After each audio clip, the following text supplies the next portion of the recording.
Okay, hi, and welcome to Working In with Heights, potentially the only series dedicated to exercising your brain. Now, Heights, as you might have guessed, is all about brain health and mental well-being. We make smart, sustainable supplements that combine the essential oils and nutrients your brain and body need, and we deliver them through your letterbox every single month. We also create clever content in collaboration with the world's leading experts to help you optimize your brain health and performance too, so you can reach your heights, whatever they might be. It's time to introduce today's mental fitness instructor, Dr. Tara Swart. So, hello, Tara. Hi, Dan. Thank you for having me back. I am a neuroscientist. I've got a PhD in neuropharmacology, and I also worked as a medical doctor specializing in psychiatry. So both the mental health and the sort of, brain function side of things coming together. And after my career as a doctor, I moved into executive coaching. So I worked with a lot of CEOs. I now have a handful of coaching clients. I do a few talks, but since my book came out and became a bestseller, The Source, I mostly split my time between working with Heights as the Chief Science Officer, lecturing at MIT, and doing more book-related stuff. I really want to start by saying that the brain is by far the most metabolically active organ in the body. Because it's small, it's only 2 or 3% of our body weight, it only weighs 4 or 5 kilos. Not even that much, actually, probably more like 2 or 3 kilos or 4 or 5 pounds. But it uses up 20 to 30% of the breakdown products of what we eat. So when you're not, when your brain's at rest, it's using up 20% of what you've eaten. When you're going about your daily life and doing, normal activities, it's using up about 25% of what you've eaten. When you're really stressed or really focused, it's using up a third of what you've eaten. But I don't think that anybody wakes up in the morning and really thinks, what should I eat today so I can make really good decisions? What should I eat today so I can be a really good husband or father? People think, I need to eat because I'm hungry. I'll make certain choices about what to eat because I don't want to put on weight, or I'm trying to build muscle, or I'm going to run a marathon. So I just sort of think that it's important to turn that round and think about the nutrition that's important for your brain, at least as well as what's important for your body. But, from my point of view, I would say that primarily what's important for your brain. The brain is all about habits and sustaining behavior change. That's what neuroplasticity is about. So habits, including things like what we like the taste of, are things that we can change. Things like going from white rice to brown rice, people did that about, 15, 20 years ago. And at first, no one preferred it. Same with bread or whatever, for example. At first it's like, oh, but I preferred that. And then, to be honest now, if you see someone eating white bread, you probably kind of look down your nose at them a little bit because it's just so obviously unhealthy. But I think convenience is a bigger issue there. So when we were all out and about, we would go and buy our lunch from, wherever. So that basically what I say is, if you haven't cooked it, and I could go even further and say, if you didn't grow it yourself, you don't know what's in that meal. I think I've been doing quite a lot of growing of my own vegetables during lockdown, and I've certainly been cooking 3 times a day. So the wiring thing is, again, alluding back to what, I mentioned about evolution, and then, of course, the agricultural revolution and the industrial revolution. And the way that we've destroyed our gut microbiome through those processes is shocking. So processed food, the sugar, alcohol, and caffeine and things like that have actually massively devastated the quality and diversity of our gut bacteria. And gut bacteria they're their own creature that wants to live as well. And so they will mutate into all sorts of forms to try to stay alive. And a lot of our cravings come from not to do with whether we've eaten enough, but what nutrients and micronutrients we might be missing. But some cravings also come from these gut bacteria trying to survive. So sometimes when I work with clients who either sort of, comfort eat or drink too much, I've actually got down to the point where I've said to them, is a bacteria or a virus or a fungus in your gut going to tell you what to eat, or are you going to choose what to eat? And I think that separation of this little gremlin in your gut that's using you as an avatar to get, what it needs to survive, helps you to separate yourself from what you might be saying is your habit or your preference. So I think that's quite useful. Doing all the right things to build up your gut microbiome, like prebiotic foods, probiotics, fermented foods like kimchi and sauerkraut and kefir and kombucha, is also a good way to like future-proof yourself against those problems. Agricultural issues are largely out of our control unless we're growing our own, only choosing organic, lobbying for improvements against, genetic modification and things like that. You need to keep yourself educated. You need to make the right choices as much as you can. You need to keep stress out of your life, because that's a very big reason why we don't make the right choices.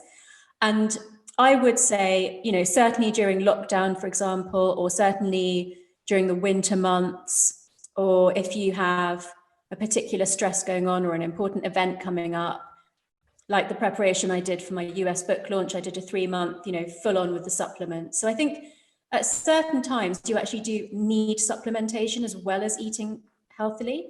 But I always feel that supplementation should be about augmenting a good diet, not about making up for a poor one.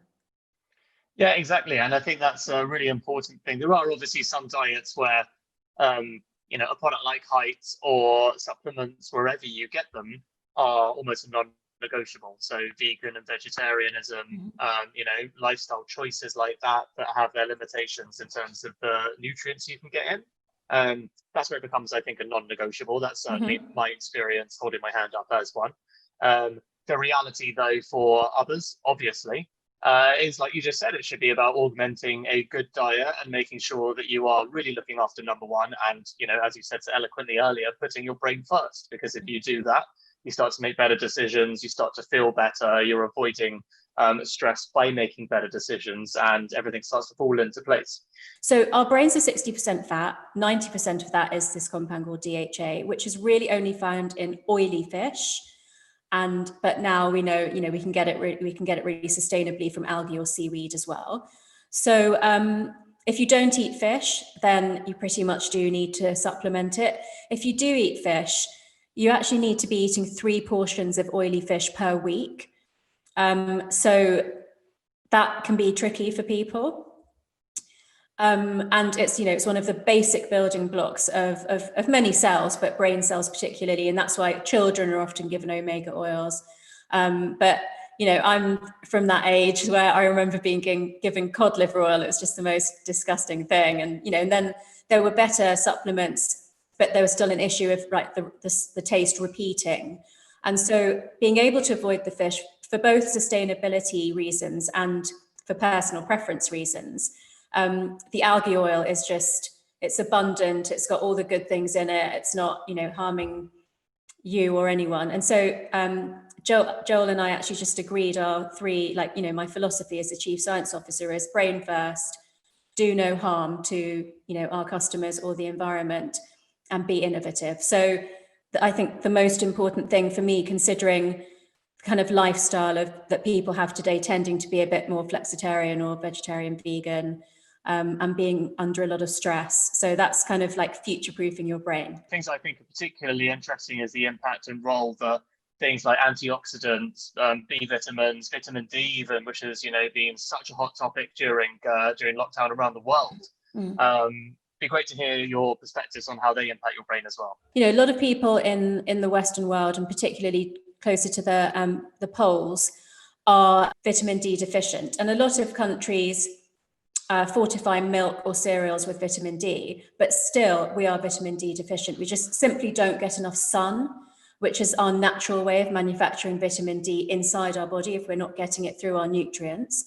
And now we know that vitamin D deficiency is a serious risk factor for getting COVID and getting COVID-19 symptoms worse than if you weren't vitamin D deficient.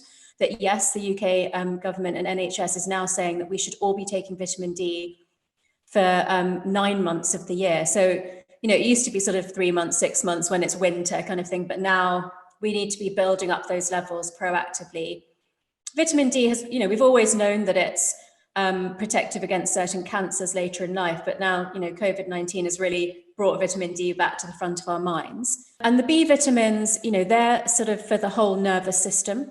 I know as a boy, you're always going on about how they turn your pee yellow, but You just, have to get used to it or ignore it. But it's, it's like Barocca. I think a lot of people are used to taking things like that and seeing that like highlighter coloured wheat. Yeah.